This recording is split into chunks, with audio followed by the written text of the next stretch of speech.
Donc vous l'avez compris, aujourd'hui on va tester les America Dixon. Donc voilà, on se retrouve pour une nouvelle vidéo où on va tester les America Dixon.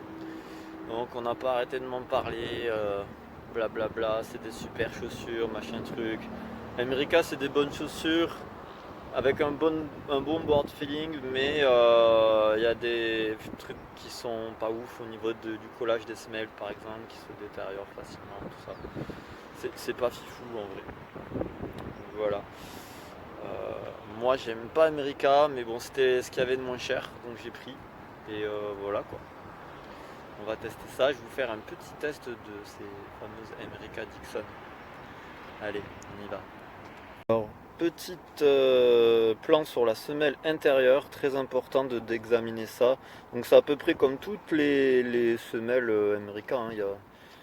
Il n'y a pas de nouveau, sauf que le talon est un petit peu plus épais quand même. La pointe non, c'est pareil. Voilà, c'est pas les footprints, hein, c'est pas aussi bien, mais c'est quand même de la semelle réputée. Voilà, au niveau des chocs.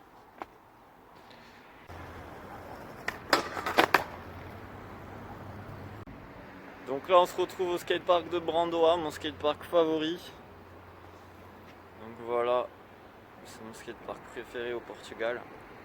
Bon, malheureusement j'ai une mauvaise nouvelle, je me suis pris un retour de board sur le genou pendant que je faisais mon tricks en l'air.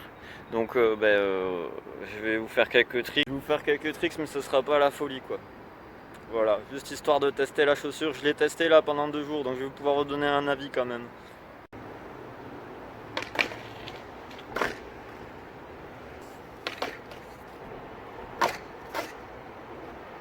Par contre j'ai vraiment très mal, donc je vais faire vraiment quelques tricks, mais je vais arrêter très vite.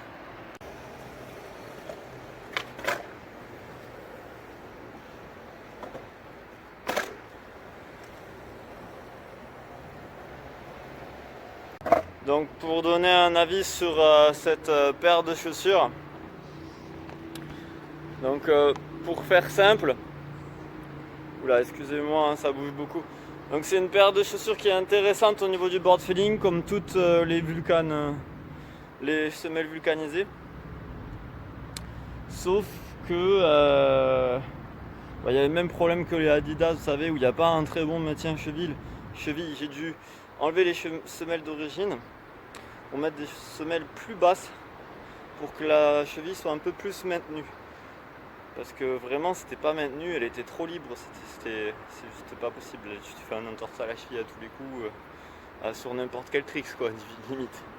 Donc voilà, j'ai décidé de changer de semelle. Donc j'ai testé avec 2 semelles différentes. Et vaut mieux changer de semelle, hein. Vraiment les semelles America c'est pas ouf. Elles sont épaisses, hein, c'est cool hein, pour les gaps et tout ça. Au niveau des chocs il y a de l'épaisseur, hein. Mais voilà quoi, c'est juste pour ça alors, hein, on va dire, hein. Si vous n'avez pas le choix, gardez la semelle America. Elles sont pas mal du tout en vrai, un peu bizarres au début à, à maîtriser. Mais elles sont vraiment pas mal du tout, je sais pas comment vous expliquer. C'est vraiment board feeling, vous voyez un peu les Shane O'Neill, les Carioma, tous ces types de chaussures vulcanisées, c'est un petit peu le même game on va dire. Et voilà, donc c'est pas fifou comme chaussure. C'est juste il y a un bon board feeling. Voilà, on me l'a vendu comme étant une super chaussure et tout. Mais en fait, c'est juste une chose normale comme toutes les vulcanisées. Même limite les Shane O'Neill et les. Bon, je sais pas tester les Shane O'Neill, mais j'ai testé les génériques. Celles qui étaient avant les Shane O'Neill chez Supra. Et celles de chez Supra, elles sont très bien. Très bon board de contrôle au niveau du board feeling. Là, les chocs de la semelle, de l'autre semelle, je sais pas trop. J'ai testé un peu. Ça fait mal quand même, hein. Même si c'est épais, ça fait mal quand même. Donc voilà. Voilà, je mettrai une note de 8 sur 10, oui, pas plus. Voilà.